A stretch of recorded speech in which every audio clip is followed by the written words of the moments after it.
然后呢，我们再请我们林政委致辞。林政委致辞完毕之后呢，我们会依序请5位这些国际的委员来发表他们的谈话。然后呢，我们会再致赠一个我们的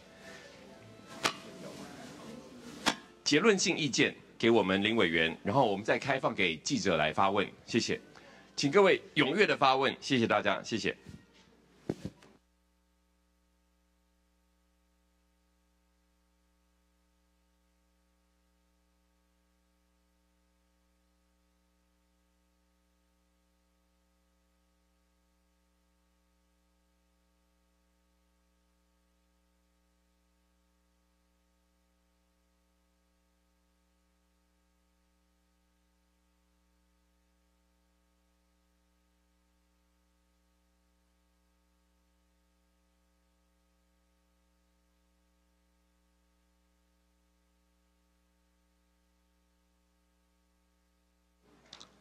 好，各位媒体朋友，我们的记者会是2点整准时开始，谢谢。再次跟各位媒体朋友报告，我们有提供现场同步的口译给您，同步口译的耳机 C 听 Chinese 中文，E 听 English 英文，谢谢。我们2点整准时开始我们的记者会，也就是我们身心障碍者权利公约，我们台湾的初次国家报告，我们国际审查会议之结论。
中不变，低频多一点，谢谢。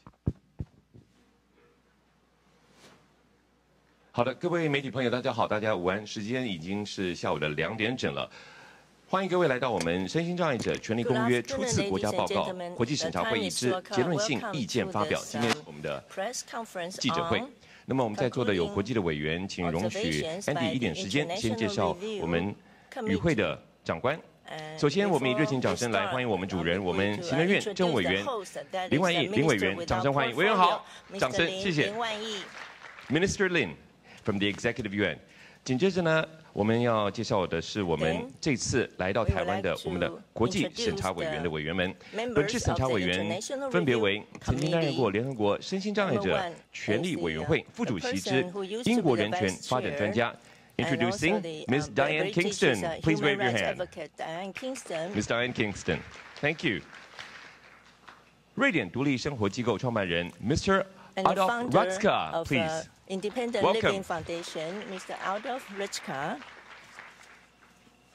再来是曾经担任过国际身心障碍者联盟主席之加拿大学者 Ms. Diane Richler, welcoming with our applause. Also a previous chair of 哈佛法学院身心障碍者专案执行理事 Mr. Michael Ashley Stein, Professor.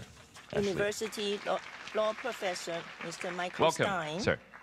以及日本立命馆大学长濑修教授 Mr. Osamu Nagase Sensei， 掌声欢迎。Nagase Sensei from the Rich 好，紧接着我们就首先恭请我们行政院我们政务委员林万益林委员来为我们致辞，掌声。委员好。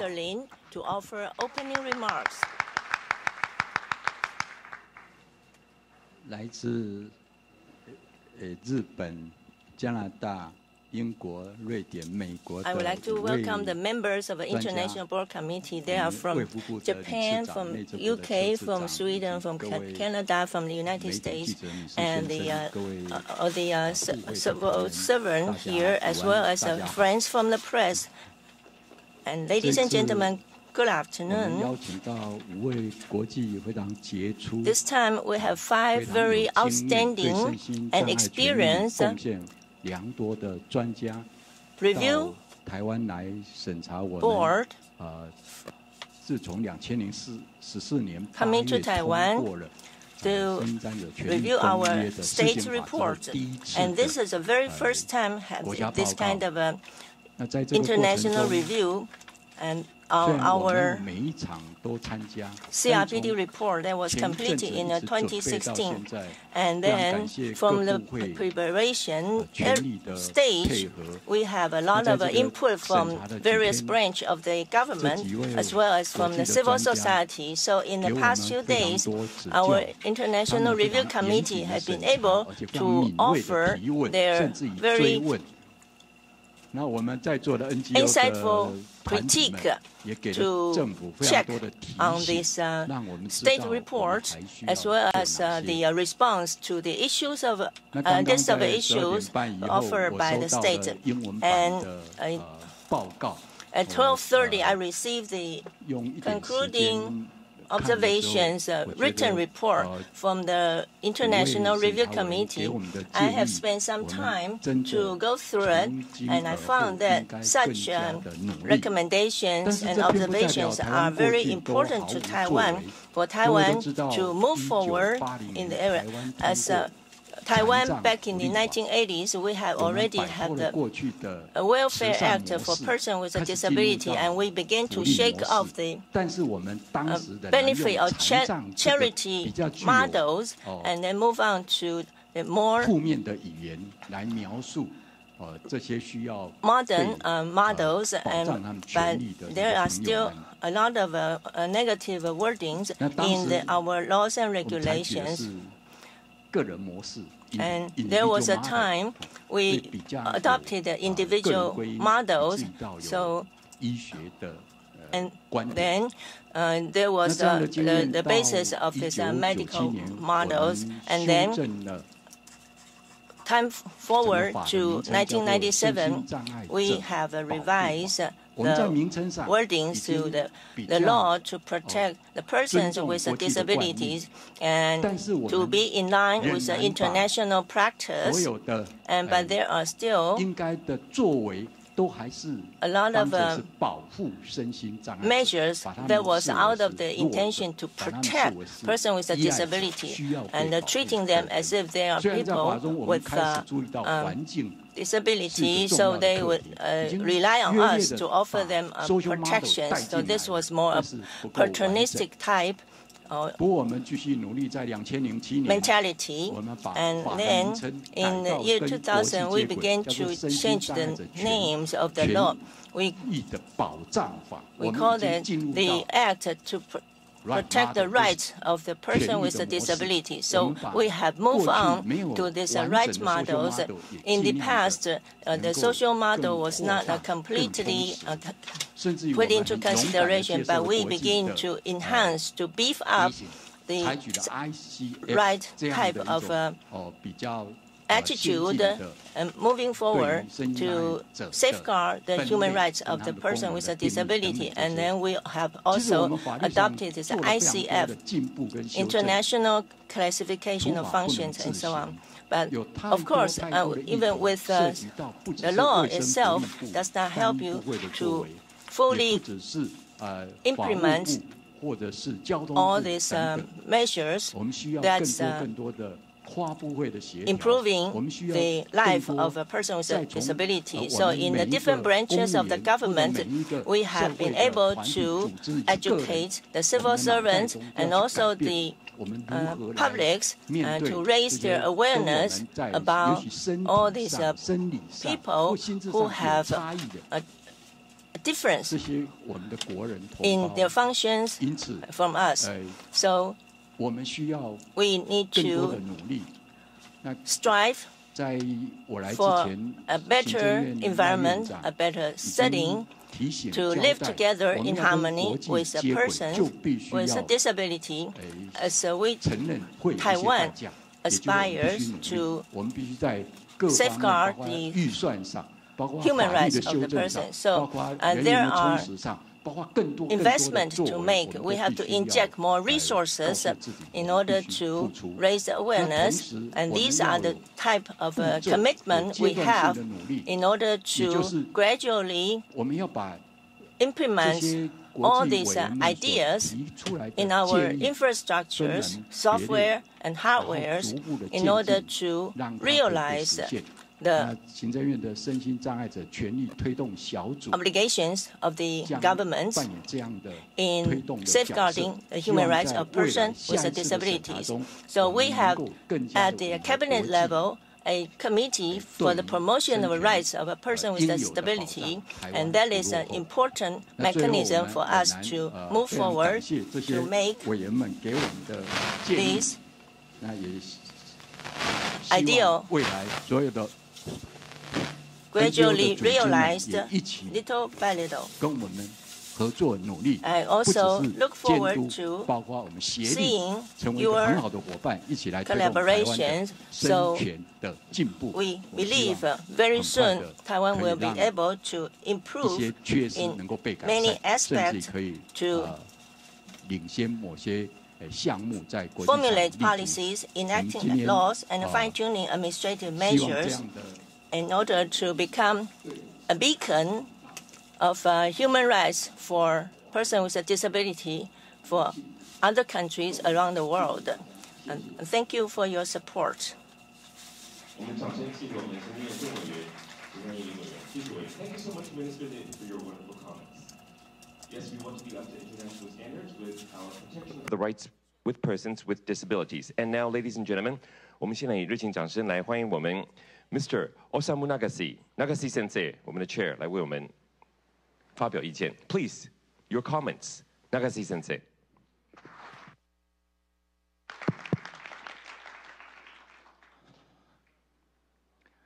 大家好。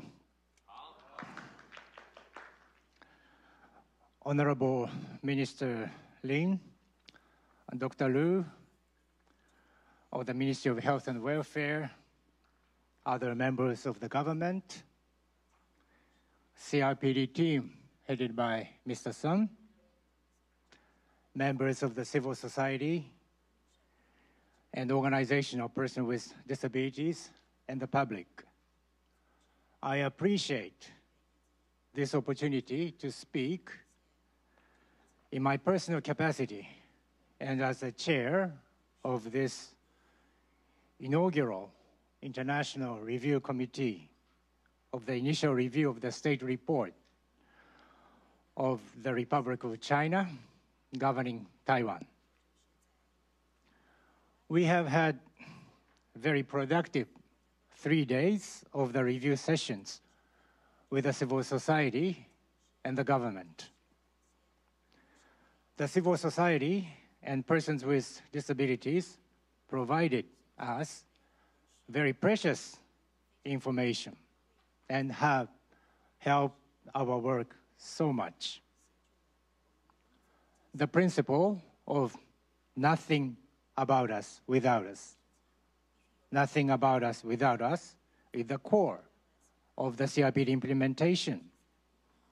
And I say, 谢谢 to each one of you. Our dialogue with the government was very meaningful. I was delighted when there were honest interactions when the Minister Lin said the translation about the Eugenic Health Act was a mistake. Confucius said, if you make a mistake and do not correct it, this is called a mistake.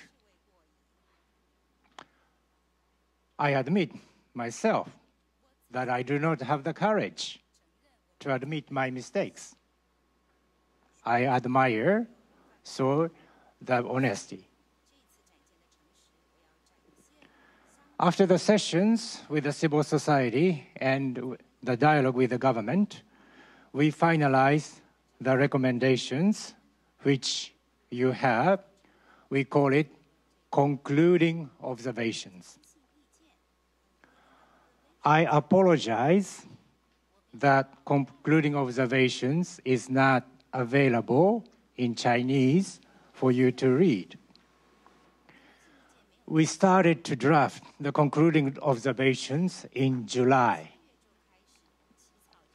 But we have received so much rich information in our sessions and dialogue here, and took us, the committee, much time to finalize the concluding observations.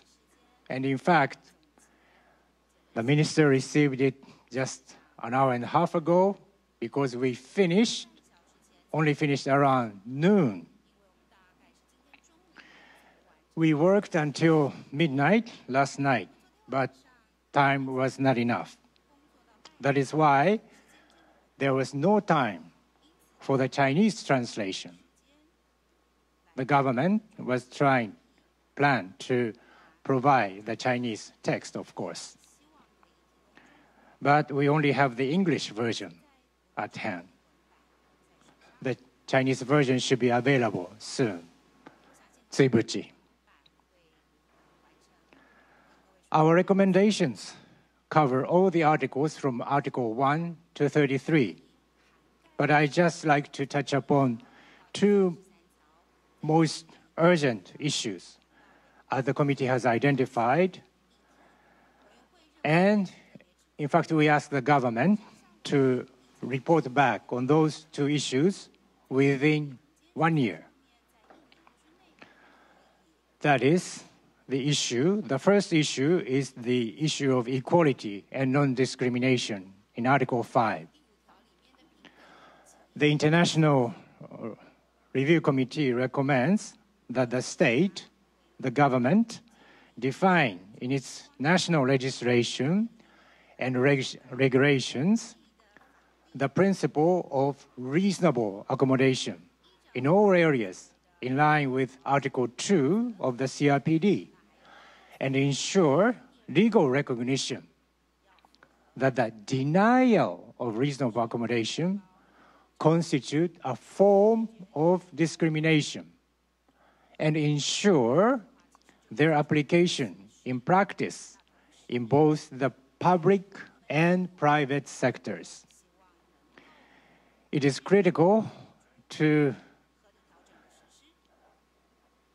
very important to legally define the lack of reasonable accommodation as a discrimination. And the committee is also very much aware of the mistranslation of the term reasonable accommodation in Article 27 on work and employment. The other urgent issue is the national monitoring under Article 33. Our recommendation says immediately establish an independent monitoring mechanism in the form of a national human rights institution or a similar body in conformity with all the requirements set out in the Paris Principle, thus mandating that the independent monitoring mechanism be fully independent and therefore not within the presidential office or the control UN or any part of the government structure. Though our CRPD review has been very useful, but the current structure that the CRPD review itself is organized by the very ministry which implements part of the disability policy is very problematic. In closing, I express my sincere appreciation to the government for organizing this independent review. I particularly appreciate the work of the CRPD team, who had to stay late, for instance, very late last night, to be with us. I appreciate all the members of the government who prepared the initial report and very detailed replies to our list of issues, and who were engaged in an active dialogue with us. And of course, my appreciation goes to all the members of the civil society and disabled people's organization. Without your help, we would not have been able to do our work. I also appreciate the work of everyone who has made this review possible, including captioners, sign language interpreters, and spoken language interpreters. And on a personal note, and of course in the official capacity as well, I thank other members of the committee. They are outstanding experts, but also I really, truly treasure every moment I had with other members of the committee. They are not only for their expertise, but for their personality. Adolf Ratzka, Diane Richler, Michael Stein, Diane Kingston. I really appreciate the time we have had together. We go home and leave you with this 27 pages and 83 paragraph-long pieces of recommendations. I have every trust that those in the government and the civil society, particularly persons with disabilities in Taiwan, you work together to make the best use of our recommendations in the coming years to make Taiwan more democratic and more inclusive. 谢谢大家。 And we thank you very much for your comments and your work. Thank you, sir. Thank you, Nagase Sensei. Ladies and gentlemen, and now more comments from our CRPD international delegates. Please join us in welcoming Ms. Diane Richler. Please, your comments.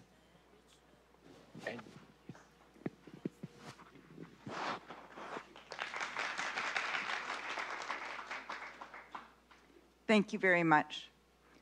Minister Lin, Vice Minister Liu, members of the officials of the government, civil society, and the public. First of all, I want to thank you for the great honor that you've given me to be able to come and learn not just about what's happening for people with disabilities in Taiwan, but to learn about the incredible progress that you've been able to make in, after a very long history, a lot happening in a very short time. So thank you very much for that honor.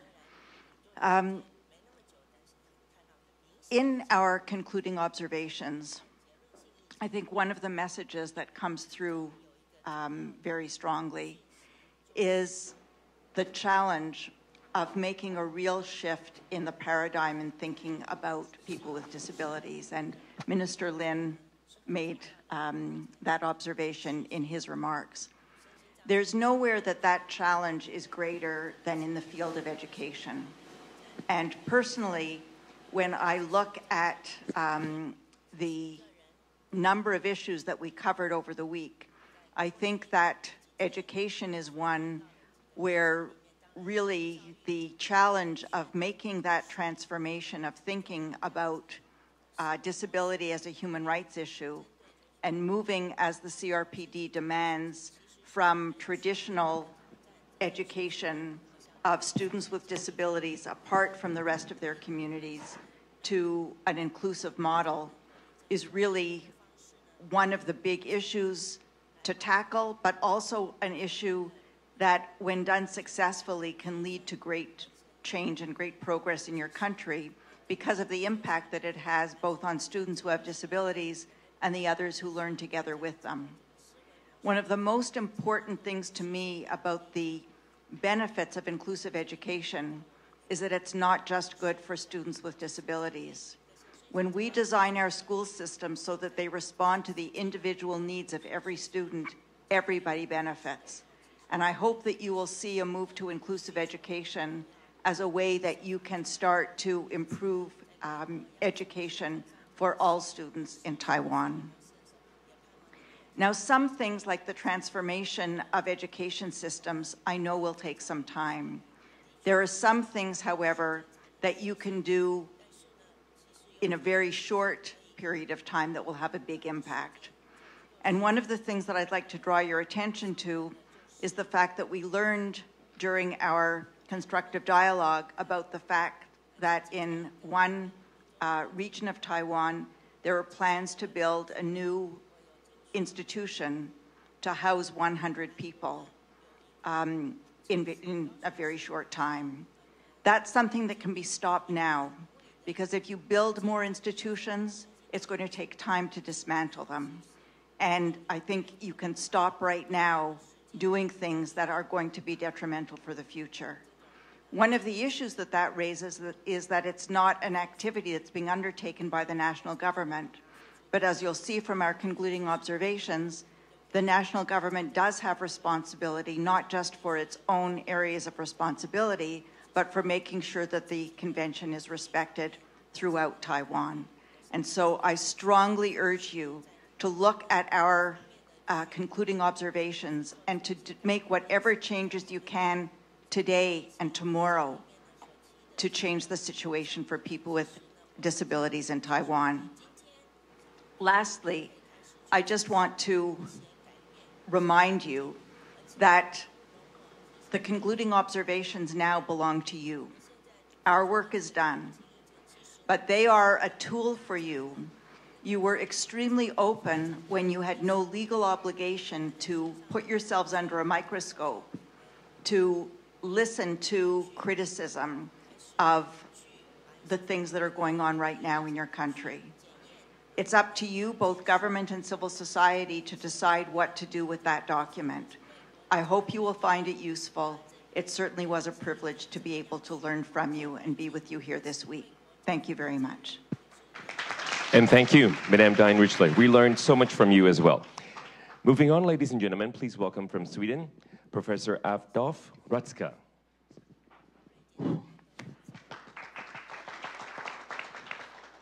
Distinguished members of the government, distinguished members of the civil society. The Convention's most important paragraph, as far as I'm concerned, is the Article 19 that specifies that we have the right to live independently and be included in the community. So I'm concentrating my comments on this article based on the observations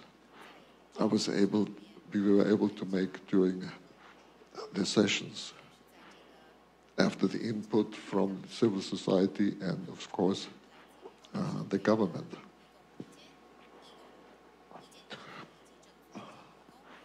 Persons who need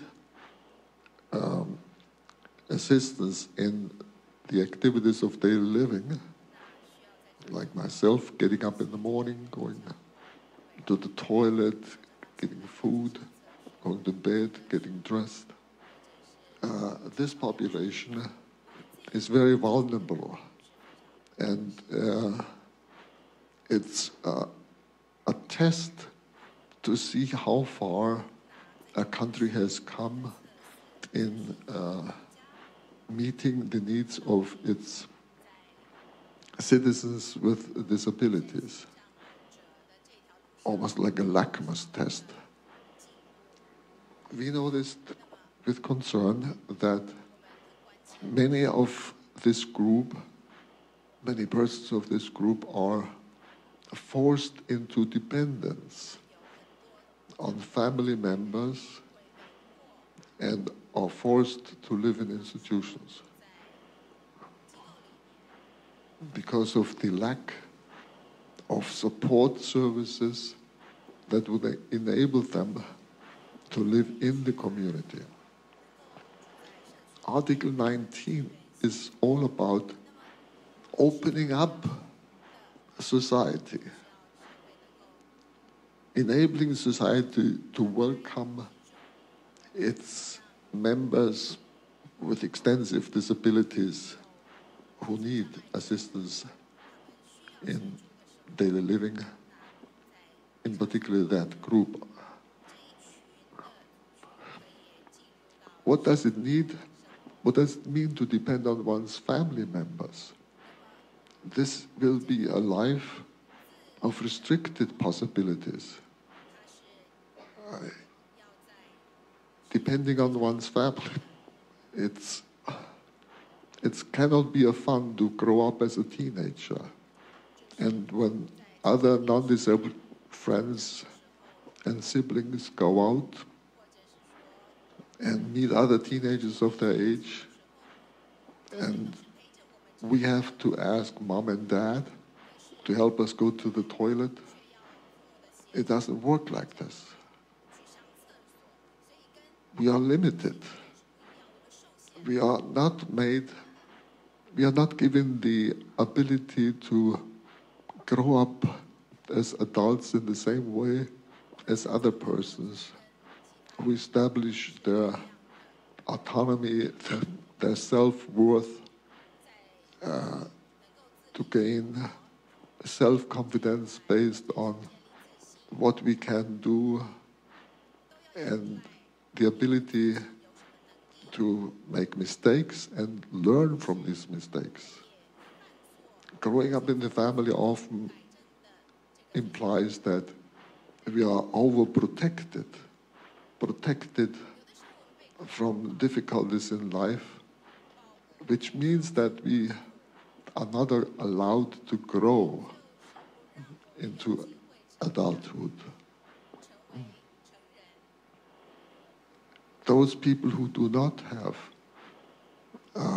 a family, a functioning family that can assist them, those of us are forced to move into institutions where our life is possibly even more limited. Institutions means that we cannot leave the premises of the institution because there is not enough staff to follow us out into the community.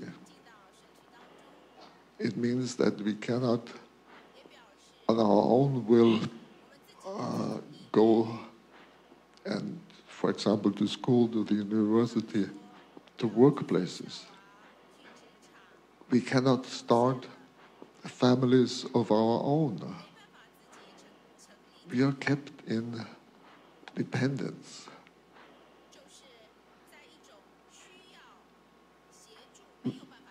The population that is dependent on family or institutions can have a rich life with full participation in the community if we are provided with support services that enable us to live on our own in line with the cultural norms, so that when other people move out from the parental home, we too can move out. We too can start families of our own, provided that we have sufficient services, as in particular personal assistance services. And here we notice that there's a big lack of commitment on the part of the government to provide personal assistance services in quantity and quality that would enable that part of the population to enjoy equal rights, choices in the community. So we have left recommendations to that extent, and we do hope that you will have the interest to study these recommendations, and you will have the ability to devote resources, because it will take resources to invest in this part of the population. I say investment because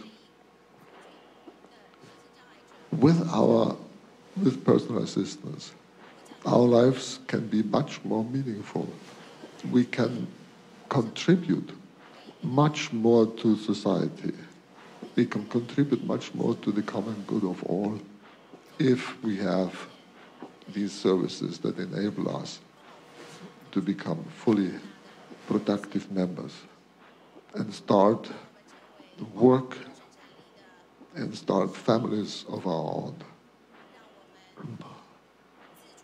So hopefully my colleagues here who need assistance in the activities of daily life, like myself, will in the next few years see a change to the better.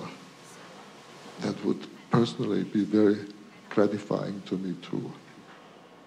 We will try to keep in contact with our friends here to make sure that we can witness this change.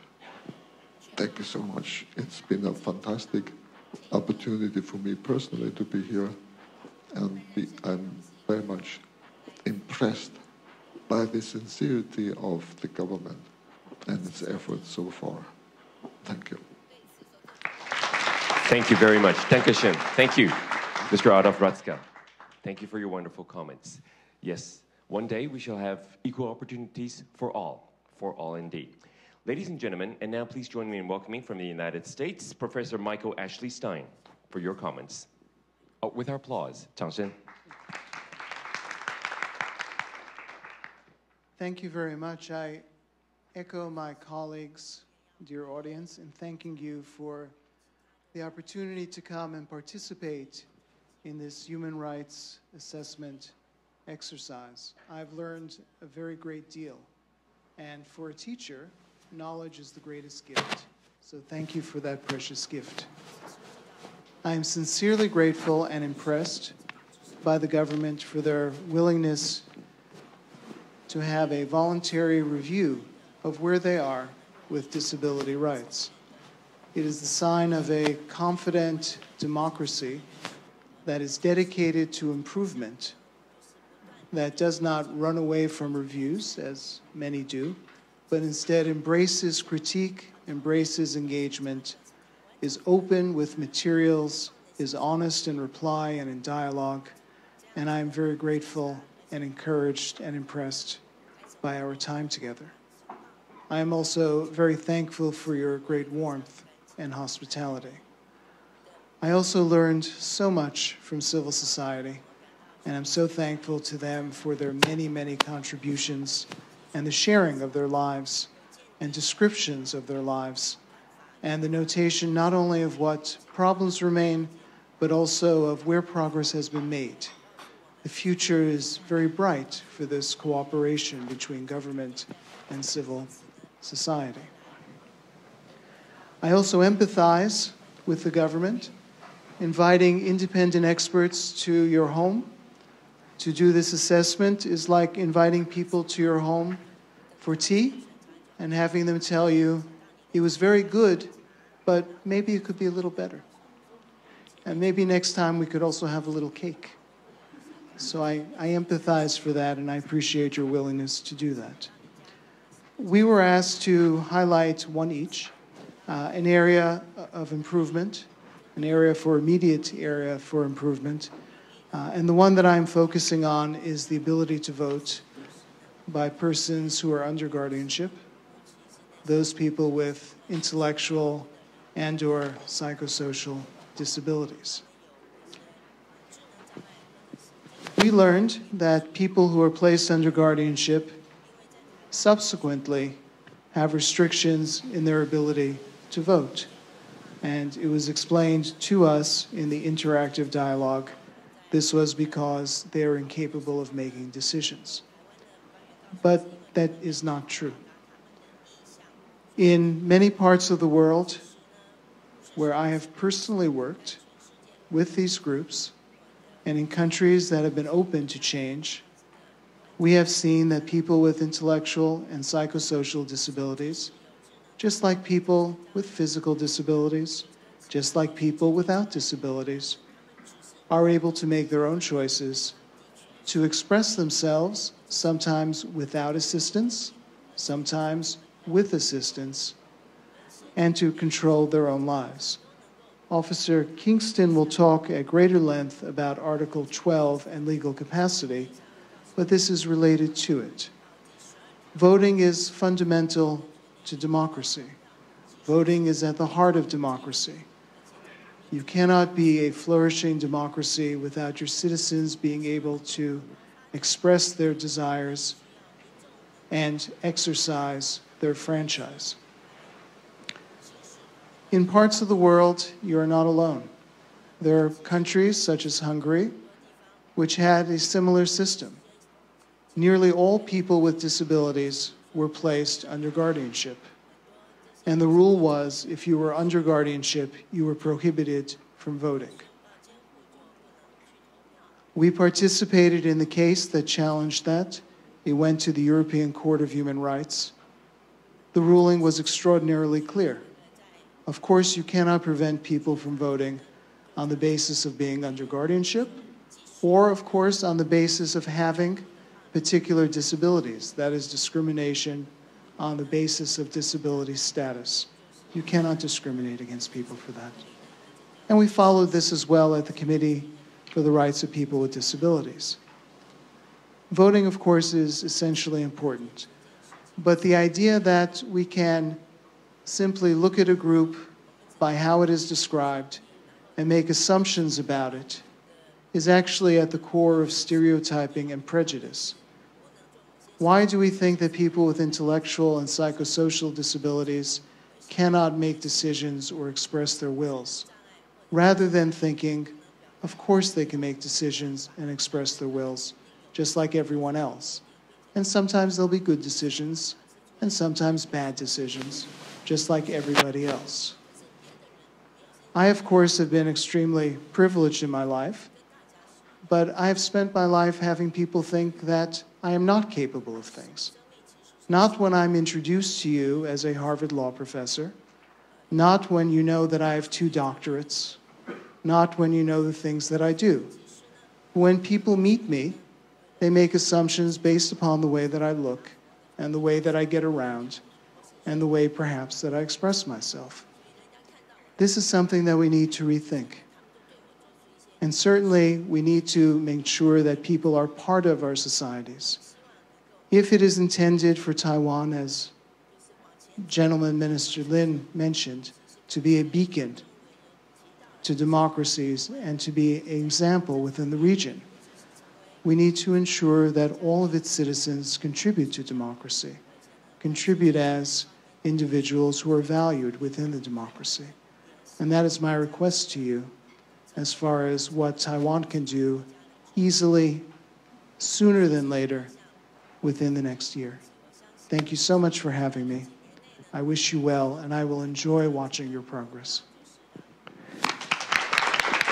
And thank you, Professor Michael Ashley Stein. Thank you for your well wishes. We look forward to our progress as well, of course. And now moving on, Professor Stein has mentioned Officer Kingston. So please welcome Madame Diane Kingston for your comments. With our applause. Thank you so much.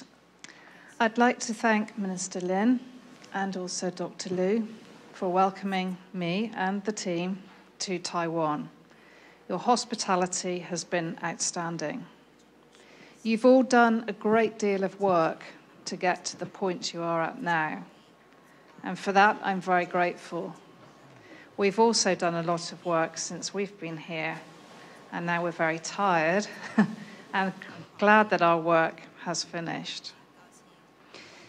Before I talk about some of the issues in our recommendations, I would like to say thank you. I would like to say xie to all the persons with disabilities here in Taiwan who have been part of this exercise and their representative organizations. As I've said, thank you very much to the Taiwanese state, to all the officials that have been involved in this, and to all the assistants, I'm sure, who have been working in the background, who I can't see. My esteemed colleagues have done a fantastic job since they've been here. And without their personal assistance, mine included, to my right, and also to Adolf's assistant, Peter, we couldn't have done our jobs. We've also had fantastic translation, translators from Chinese, Taiwanese, English, who have worked so hard, and it's been very challenging for them, and they never really get a lot of thanks.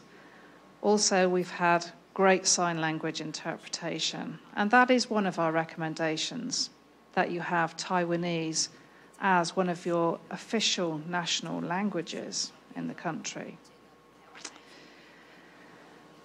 I was going to talk a lot about Article 12, but my colleague, Professor Stein, has touched on many points already. For those of you who weren't in the constructive dialogue, the main problem that I see is mixing the issues of legal capacity and mental capacity. And as Professor Stein explained, in terms of our mental capacity and our decision-making, it's affected by many different factors. And everyone has the right to make decisions. Sometimes they're good, and sometimes they're not so good. One good decision was for Taiwan to conduct this independent review of the Disability Convention, along with other human rights treaties. I'd like to pay tribute to all of the people who couldn't be part of this constructive dialogue and of their absence because their legal capacity has been taken away from them. So there are people who are living in institutions, in psychiatric facilities who couldn't be here, and I hope that one day they'll be able to be part of a process like this and have their legal capacity restored. One issue I would like to touch upon is that of multiple and intersectional discrimination. What I mean by that is multiple discrimination is where I'm discriminated against perhaps on the grounds of being a woman, and I'm discriminated on the grounds of having a disability. Intersectional discrimination is where there are a number of factors coming together, like my gender and my disability status and other grounds, that give rise to very particular types of discrimination, very specific types of discrimination. So, for example, in this hotel, in the basement, there's a breastfeeding room. That breastfeeding room is not accessible.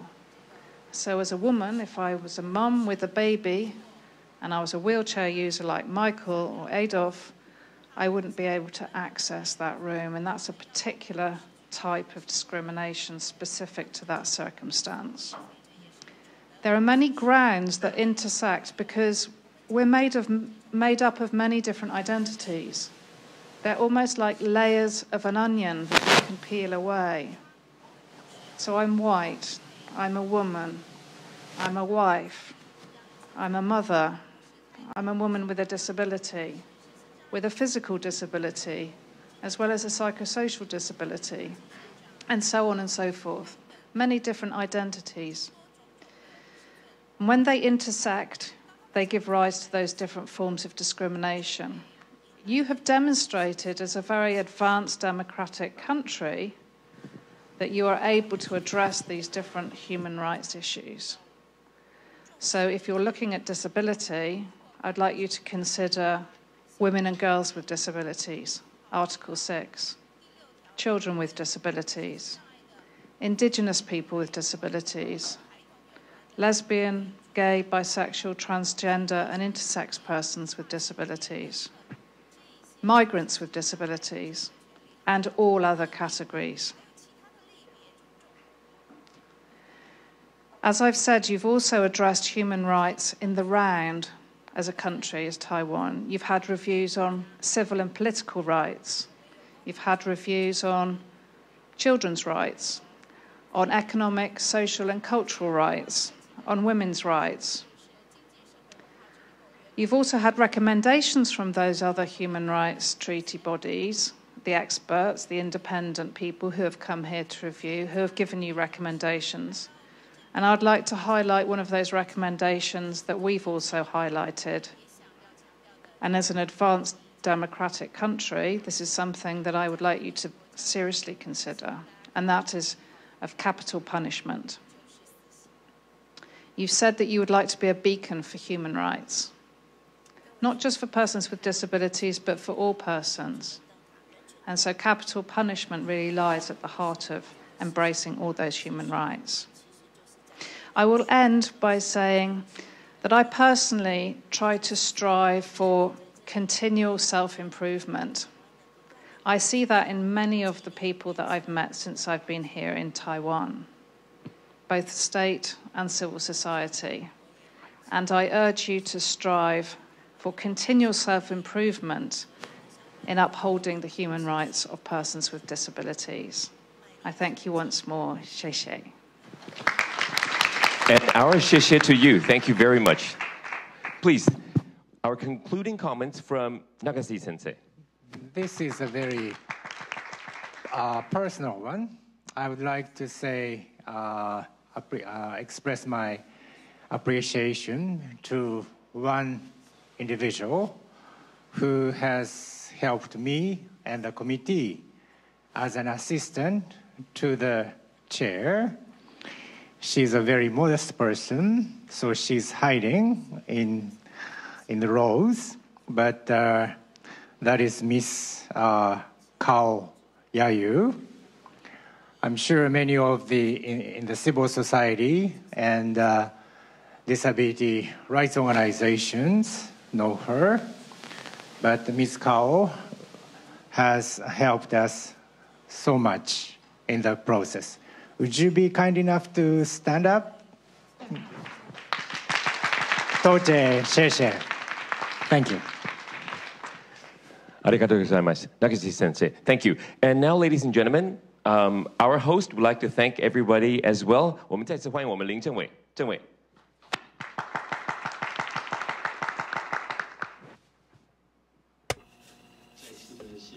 Again, I would like to express my gratitude and appreciation for your insightful recommendations